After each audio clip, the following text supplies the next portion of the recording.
পাকিস্তান বিমান বাহিনীর ধাওয়া খেয়ে ভারতীয় যুদ্ধ বিমান পালিয়ে যাওয়ার ঘটনার রেশ কাটতে না কাটতেই বিশাল এক সামরিক মহড়ার আয়োজন করে নিজেদের শক্তিমত্তার জানান দিল পাকিস্তান।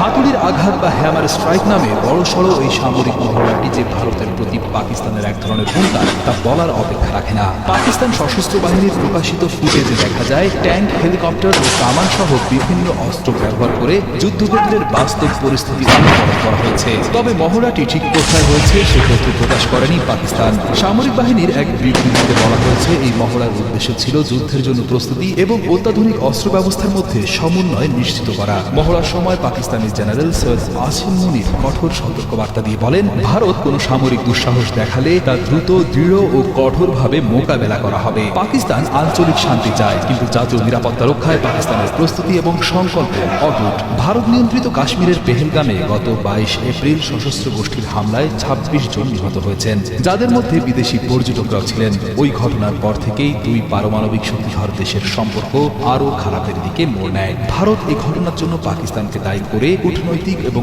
অবকাঠামোগত সম্পর্ক ছিন্ন করে। পাকিস্তানও ভারতীয় বিমান সংস্থাগুলোর জন্য তাদের আকাশ সীমা বন্ধ করে দিয়েছে। উল্লেখ্য, পাকিস্তান তাদের ইতিহাসের প্রথমবারের মতো জাতীয় নিরাপত্তা উপদেষ্টা হিসেবে নিয়োগ দিয়েছে দেশটির গোয়েন্দা সংস্থা ইন্টার সার্ভিস ইন্টেলিজেন্সের বর্তমান মহাপরিচালক লেফটেন্যান্ট জেনারেল মোহাম্মদ অসীম মালিককে। তার এই নিয়োগের মাধ্যমে প্রথমবারের মতো একজন কর্মরত ISI এর প্রধান একই সঙ্গে NSA হিসেবে দায়িত্ব পালন করবেন। সাম্প্রতিক পেহেলগাম হামলার পর ভারতের সঙ্গে চলমান উত্তেজনার মধ্যেই এই নিয়োগের খবর এসেছে। এর আগে 2019 সালে বালাকোট বিমান হামলার পর দুই দেশের মধ্যে সামরিক উত্তেজনা চরমে উঠেছিল।